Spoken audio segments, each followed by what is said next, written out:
Hello students, welcome to its M academy. और आज हम लोग चैप्टर 3 शुरू करेंगे। चैप्टर 3 में बहुत सारे अभ्यास दिए हुए हैं। चैप्टर 3 का नाम है पूर्णांक। ठीक है, इसमें बहुत सारे अभ्यास हैं। इसमें कि अभ्यास 3A, एक्सरसाइज 3A आज हम लोग सॉल्व करेंगे, जिसमें कि बहुत सारे टोटल 10 क्वेश्चंस हैं। हम लोग शुरू करेंगे। और अभ्यास शुरू करने से पहले इस चैप्टर के बारे में कुछ जान लेना ज़रूरी है। तो आइए पहले कुछ डिस्कस कर लेते हैं इसके बारे में कि ये पूर्णांक क्या चीज़ है। ठीक है, अभी तक आप पढ़ते आए हैं, प्राकृतिक संख्या और पूर्ण संख्याएं आप लोगों ने पढ़ी हुई है। ठीक है, आज हम लोग पढ़ेंगे पूर्णांक। क्या पढ़ेंगे? पूर्णांक। देखिए, कोई भी ऐसी संख्या जो अपने आप में एक मान रखती है वो पूर्णांक होती है। ठीक है, पूर्णांक माइनस में भी हो सकता है, प्लस में भी हो सकता है। ठीक है, पूर्णांक क्या होता है? सबसे पहले जान लीजिए कि एक ज़ीरो होता है जिसको हम पूर्ण संख्या कहते हैं। ठीक है, ज़ीरो जो है ना तो कभी धनात्मक होता है ना ही ऋणात्मक होता है। ये प्लस और माइनस में नहीं होता। लेकिन ज़ीरो से पहले कुछ संख्याएं होती हैं जिसे हम माइनस कहते हैं। -1, -2, -3। तो इसको क्या कहेंगे? इसको कहेंगे ऋणात्मक पूर्णांक। क्या कहेंगे? ऋणात्मक पूर्णांक कहेंगे। ठीक है, और ज़ीरो के बाद +1, +2, +3 इस तरह से संख्याएं चलती हैं। इसको हम लोग धनात्मक पूर्णांक कहते हैं। इसको क्या कहते हैं? धनात्मक पूर्णांक कहते हैं। ठीक है, इतनी बातें आपने जान ली। आइए आगे बढ़ते हैं। इसमें कुछ चीज़ें और हैं। कह रहा है कि प्रत्येक धन पूर्णांक के संगत एक ऋण पूर्णांक होता है और इन दोनों का योगफल 0 होता है। जैसे अभी हमने बात किया कि कोई भी धन पूर्णांक आप ले लीजिए। जैसे मैंने एक 2 ले लिया, +2 ले लिया। ठीक, और तो इसका एक संगत पूर्णांक होगा जो कि ऋण में होगा। तो +2 का संगत होगा -2। ठीक है, इन दोनों को जब हम जोड़ेंगे तो हमारे पास ज़ीरो निकल कर आएगा। इन दोनों को जब आप जोड़ेंगे तो आपको ज़ीरो मिलेगा। तो यही कह रहा है कि प्रत्येक धन पूर्णांक का संगत एक ऋण पूर्णांक होता है। इन दोनों का योगफल क्या होता है? 0 होता है। ये देखिए। ठीक, इतनी बातें हम लोग जान गए। ठीक है, आगे आगे पॉइंट हम लोग देख लेते हैं। सॉरी,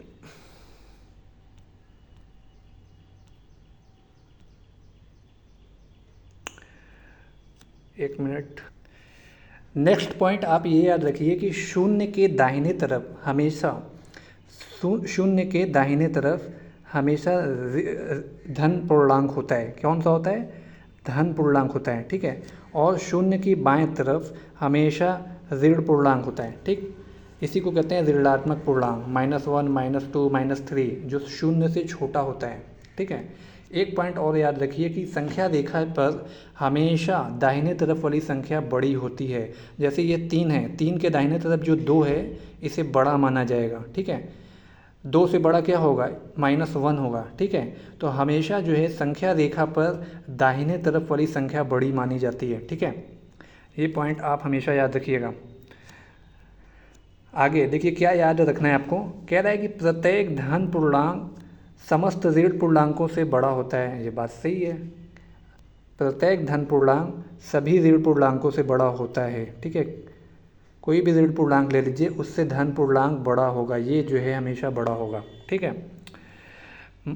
-3 अगर आप ले लेते हैं और 1 ले लेते हैं और 1 धन में है तो 1 बड़ा होगा। ठीक, ये पहला पॉइंट हो गया।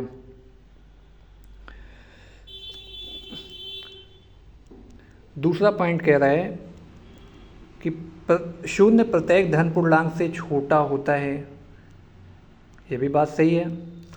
कोई धन पूर्णांक आप ले लीजिए 2 और शून्य ले लीजिए तो शून्य क्या है? धन पूर्णांक से छोटा होगा। तीसरा पॉइंट है शून्य प्रत्येक ऋण पूर्णांक से बड़ा होता है। ये बात सही है। आप -1 लीजिए, -2 ले लीजिए तो शून्य क्या है? हमेशा ऋण पूर्णांक से बड़ा होगा। शून्य जो है हमेशा ऋण पूर्णांक से बड़ा होता है। ठीक है, आइए चौथा पॉइंट। बड़े पूर्णांक का योगात्मक प्रतिलोम छोटे पूर्णांक के योगात्मक प्रतिलोम से छोटा होता है। कोई बड़ा पूर्णांक ले लीजिए, जैसे यहाँ पर इसने लिया 5। 5 का योगात्मक प्रतिलोम, योगात्मक प्रतिलोम का होता है कि उल्टा, उसका ठीक उल्टा। यानी अगर हम कोई संख्या लेते हैं 2, तो इसका योगात्मक प्रतिलोम हो जाएगा -2, ठीक है।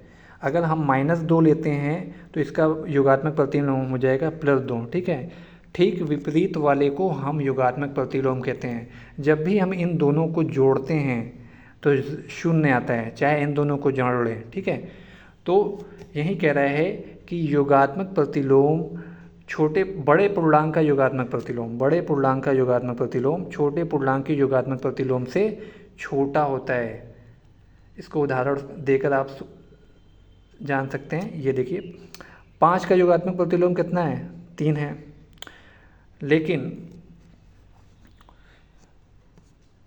3 का योगात्मक प्रतिलोम क्या होगा?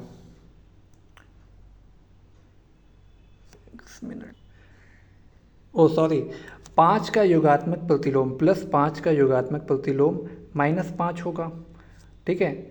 इसी तरह +3 का योगात्मक प्रतिलोम -3 होगा। अब ये कह रहा है कि बड़े पूर्णांक का योगात्मक प्रतिलोम छोटे पूर्णांक के योगात्मक प्रतिलोम से छोटा होता है। आप देख ही सकते हैं, यहाँ पर दिया हुआ है, ठीक। आगे हम बढ़ सकते हैं। -5 जो है -3 से छोटा है। ओके, आगे बढ़ते हैं।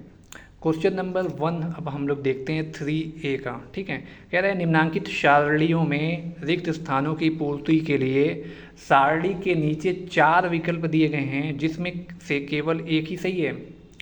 सही विकल्प चुनकर रिक्त स्थानों की पूर्ति कीजिए। दोस्तों मैंने यहाँ पर चारों विकल्प नहीं लिया, मैंने सिर्फ जो सही था उसको ले लिया है, ठीक है। लेकिन हम लोग जो सारणी दी हुई है उसको हल करेंगे और उसका आंसर सामने बताएंगे, लिखेंगे, ठीक है। अब यहाँ बॉक्स में आप देखिए क्या हो रहा है। बॉक्स में पहले 19 एक संख्या आई, फिर 23 आया, फिर 25 आया, फिर 29 आया। ये सारी संख्या प्लस में चल रही थी। उसके बाद क्या होता है, आप दाहिने तरफ से देखिए, -19, -23, -25, -29, ये सारी संख्याएं माइनस में चलने लगी उल्टी। 29 -29, 25 -25, 23 -23 और 19 -19। इसी तरह नीचे आपको जो बॉक्स खाली था उसको फिल करना था, ठीक है, जो कि यहाँ पर फिल कर दिया गया है। +7 का -7, 11 का -11, 13 का -13, 17 का -17। इस तरह इसको आपको करना था, ठीक है। एक क्वेश्चन मैंने करके बता दिया। दूसरा क्वेश्चन भी इसी तरह है। क्या दिया हुआ है? दिया है -7 दिया है, फिर 25, फिर +7, फिर -25। तो -7 का +7, +25 का -25। यहाँ योगात्मक प्रतिलोम ही हो रहा है, उल्टा हो रहा है, ठीक है। यहाँ पर जो बॉक्स खाली था लास्ट वाला, इसे फिल करना था आपको, ठीक है। तो -14 आया हुआ था, +14 आपको फिल करना था। क्वेश्चन नंबर 1 आपने सॉल्व कर लिया है। क्वेश्चन नंबर 2 हम देखते हैं। क्वेश्चन नंबर 2 भी हो गया। क्वेश्चन नंबर 3 देखते हैं। निम्नलिखित को पूर्णांकों के रूप में लिखिए। पूर्व को धन दिशा, समुद्र तल से ऊंचाई को धन दिशा मानिए। देखिए फ्रेंड्स, अभी जैसे मैंने कुछ देर पहले आपको बताया कि 0 से दाहिने तरफ की जो संख्याएं होती हैं वो धनात्मक होती हैं, और 0 से बाएं तरफ की जो संख्याएं होती हैं वो ऋणात्मक होती हैं। इसी तरह ऊंचाई और गहराई में भी होता है। कोई ज़मीन से अगर आप ऊंचाई पर जाते हैं तो आप प्लस में होंगे, और ज़मीन से नीचे जाते हैं तो आपको माइनस में माना जाएगा। अगर आप 1 मीटर ऊपर जाते हैं तो +1, अगर आप 2 मीटर नीचे जाते हैं तो -2 कहा जाएगा।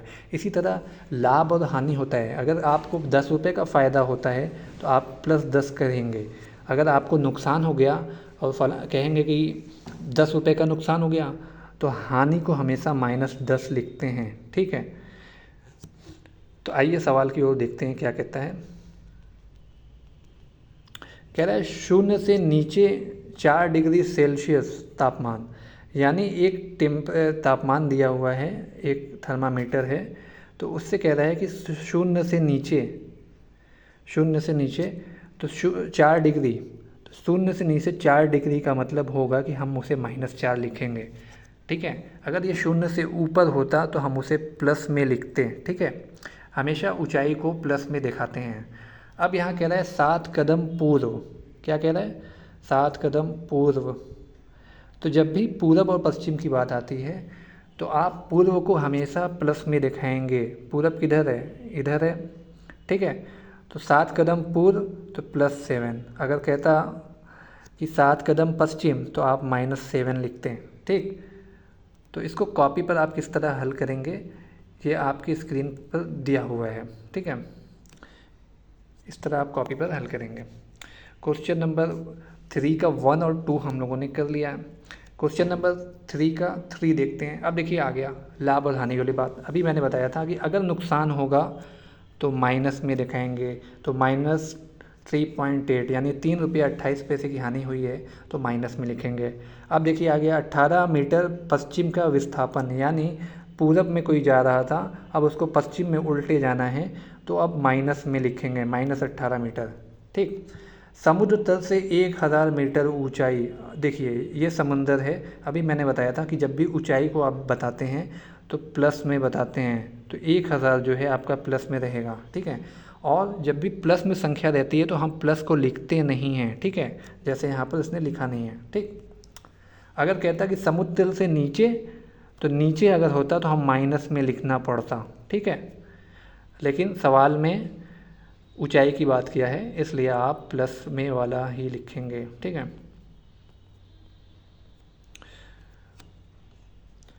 क्वेश्चन नंबर 4, निम्नलिखित पूर्णांकों के योगात्मक प्रतिलोम लिखिए। योगात्मक प्रतिलोम का मतलब होता है उल्टा। मैंने बता चुके हैं कि योगात्मक प्रतिलोम का मतलब विपरीत होता है, यानी अगर दोनों पूर्णांकों को जोड़ दिया जाए तो वो शून्य योगफल देगा, ठीक है। जैसे +9 है, +9 है तो इसका योगात्मक प्रतिलोम -9 होगा।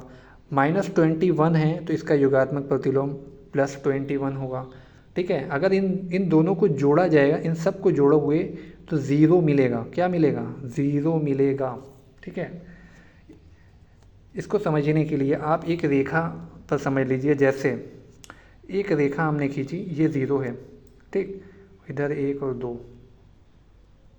और इधर -1 -2, ठीक। -2 में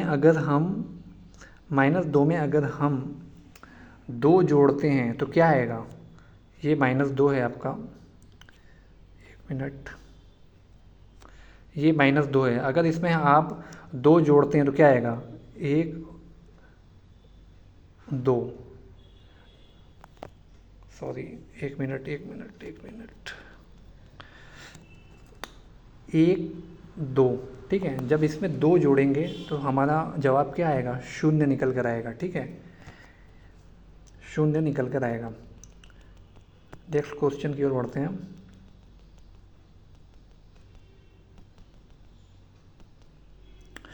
+39 इसका योगात्मक प्रतिलोम -39। -41 क्या हो जाएगा, +41। -91 क्या हो जाएगा, +91 का क्या हो जाएगा, -91। इन सब को जब आपस में आप जोड़ेंगे तो हमेशा ज़ीरो आएगा। क्या आएगा, ज़ीरो। तो कॉपी पे आपको लोगों को क्या करना है, कॉपी पे इसी तरह करना है जिस तरह आपके सामने स्क्रीन पे लिखा हुआ है, ठीक है।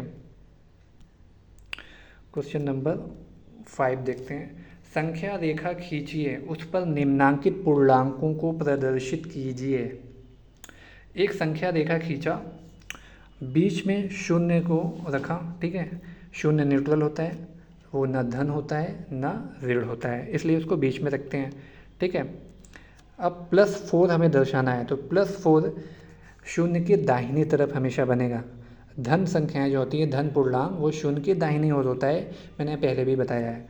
तो 0 के दाहिने ओर 4 बार आप इसको काउंट करेंगे। कितनी बार, 4 बार, 1 2 3 4, ठीक है। वहाँ पर 4 लिखेंगे। इसी तरह आप खा वाला भी करेंगे।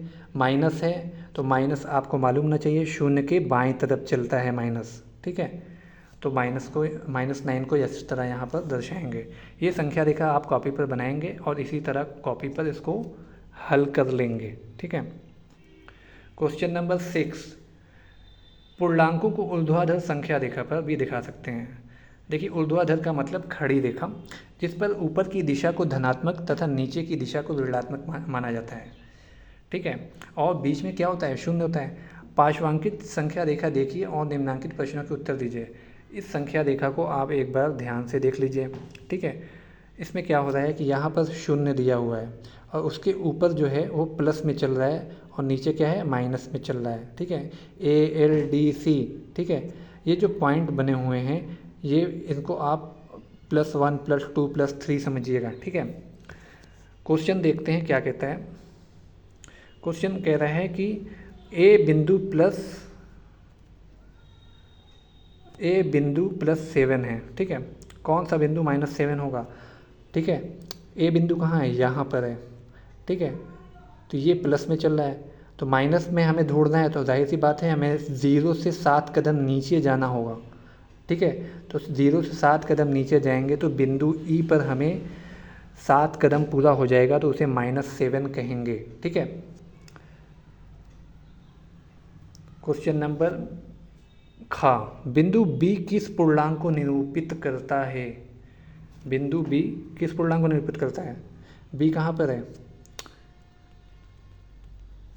बी कहाँ पर है, बी यहाँ पर है, 0 से नीचे है। बी 0 से नीचे है, कितना कदम नीचे है, तो 3 कदम नीचे है। तो बिंदु बी का क्या हो जाएगा, -3 हो जाएगा। ठीक है, -3 हो जाएगा।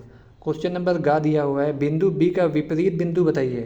तो -3 का क्या होगा, -3 का हो जाएगा +3। तो +3 पे कौन बैठा हुआ है, +3 पे आप कहेंगे सी बैठा हुआ है। तो बिंदु बी का विपरीत बिंदु सी हो गया। यहाँ पर आप देख लीजिए बिंदु सी। ठीक। बिंदु डी के एल से निरूपित पूर्णांक लिखिए। कह रहा है कि बिंदु डी के एल कौन कौन से स्थान पर बैठे हैं, उन पूर्णांकों को लिखिए। तो डी के एल आपको चेक करना है, तो फिर से इस रेखा को देख लीजिए। डी कहाँ पर है, डी आपका यहाँ पर है। ठीक है। तो डी के लिए काउंट कर लीजिए, 0 से ऊपर आप जाकर ऐसे। ठीक है, 1 2 3 4 5। तो डी का क्या है, +5 है। ठीक, डी का +5। के का क्या है, 0 से नीचे जाना पड़ेगा आपको। 0 से नीचे कितने कदम जाना होगा, 1 2 3 4 5। तो के का क्या हो जाएगा, -5 है क्योंकि 0 से नीचे है। एल का क्या हो जाएगा, एल भी नीचे है, एल का है -7। ठीक, एल का क्या हो जाएगा, -7। इधर आप देख सकते हैं ये, ओ सॉरी, यहाँ 6 दिया हुआ है, यानी कि मैंने फिर से देख लेना है। ओ सॉरी, एल तो ऊपर दिया हुआ है। ठीक है, एल कहाँ दिया हुआ है, बिंदु एल आपका ये दिया है, ये। तो 0 से ऊपर जाएंगे तो 6 कदम। ठीक है, यहाँ पर आप +6 कर लीजिए। ठीक, इसको ठीक कर लीजिए। क्वेश्चन नंबर अंगा आप लोग खुद से करेंगे। बिंदु डी के एल के विपरीतों को बताइए। ठीक है, डी के एल का उल्टा आप लोग चेक करेंगे, उनके पूर्णांक को चेक करेंगे, फिर काउंट करेंगे, फिर उस बिंदु को लिख लेंगे। ठीक है। क्वेश्चन नंबर 7, निम्नांकित के बीच सभी पूर्णांक लिखिए। अब इसको समझने के लिए आप एक संख्या रेखा बना लीजिए। एक संख्या रेखा बनाते हैं, बीच में क्या होता है, 0 होता है। ठीक, बीच में 0 होता है। -2 किधर होगा, -1 -2। ठीक, और इधर क्या होगा, +1 +2 +3। ठीक, अब कह रहा है कि 2 और 3, -2 और 3 के बीच में कौन कौन से पूर्णांक हैं। तो -2 आपका कहाँ पर है, -2 आपका यहाँ है, और +3 कहाँ है, यहाँ पर है। इन दोनों के बीच में कितनी संख्याएँ आई, ये सारी आई। तो इन सारी संख्याओं को पकड़ के यहाँ पर आप लिख लीजिए 1 -1 0 +1 +2।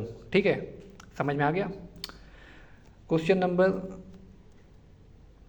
खा, 0 और 6 के बीच कौन कौन से पूर्णांक हैं। 0 और 6 के बीच कौन कौन से पूर्णांक हैं आप जान सकते हैं। एक रेखा फिर आप बनाकर चेक कर सकते हैं या डायरेक्ट भी लिख सकते हैं इस तरह, ठीक है। +1 +2 +3 +4 +5। 0 से दाहिनी ओर चलना पड़ेगा क्योंकि धनात्मक पूर्णांक की बात कर रहा है, ठीक है, धनात्मक पूर्णांक की बात कर रहा है। 0 के बाद इस तरह चलना होगा आपको। यहाँ पर 6 है तो बीच में कौन कौन सी संख्या आएगी, 1 2 3 4 5। तो इसका जवाब ये हो गया, ठीक है। क्वेश्चन नंबर गा, -4 और -4 और +4 के बीच कौन कौन सी संख्या आएगी। तो -4 के बीच में कौन आएगा, +-3 -2 -1 0 +1 +2 +3, ठीक। इसी तरह -5 और +2 के बीच में कौन कौन आएगा। तो -5 के बीच बाद कौन सी संख्या आएगी, -4 -3 -2 -1। अब क्या आएगा 0, अब क्या आएगा 1, ठीक। ये हो गया इसका जवाब। क्वेश्चन नंबर 8, निम्नांकित संख्या रेखा देखिए। एक संख्या रेखा बनी हुई है और उस पर कुछ पूर्णांक लिखे हुए हैं, ठीक है। कह रहा है कि उन पूर्णांकों को देखिए और उनके बीच में जो पूर्णांक आए हैं उनको आरोही क्रम में लिखिए। जैसे यहाँ पर दिया है कि 2 और 5 के बीच में कौन कौन से पूर्णांक आते हैं। तो 2 कहाँ पर है, आप कहेंगे 2 यहाँ पर है, और 5 कहाँ पर है, यहाँ पर है। तो इन दोनों के बीच में कौन कौन से पूर्णांक आएंगे, 3 और 4। तो इनको आरोही क्रम में बढ़ते क्रम में लिखना है, तो आप बढ़ते क्रम में 3 और 4 लिखेंगे, 4 और 3 नहीं लिखेंगे, ठीक है। इसी तरह -4 और 0 के बीच में कौन कौन से पूर्णांक हैं उनको आरोही क्रम में लिखेंगे, -3 -2 -1, ठीक। क्वेश्चन नंबर गा, 3 और 8 के बीच में कौन कौन से पूर्णांक हैं। तो आप बता सकते हैं 4 5 6 7, ठीक। इसी तरह 0 और 4 के बीच में 1 2 3 आएगा, ठीक। कभी भी उल्टा नहीं लिखना है, 3 2 1 नहीं लिखना है, आरोही क्रम में लिखना है, बढ़ते हुए क्रम में लिखना है, ठीक है। -5 और -2 के बीच में कौन कौन सा आएगा, -5 और -2 के बीच में क्या आएगा, -4 पहले आएगा, यहाँ पर -4 कर लीजिएगा, फिर -3, ठीक। क्वेश्चन नंबर 9, निम्नांकित के मान ज्ञात कीजिए। देखिए यहाँ पर एक लाइन बनी हुई है, इस तरह जो लाइन बनी हुई है इसको कहते हैं मॉड। क्या कहते हैं, मॉड। इसका मतलब ये होता है निरपेक्षित मान, ठीक है।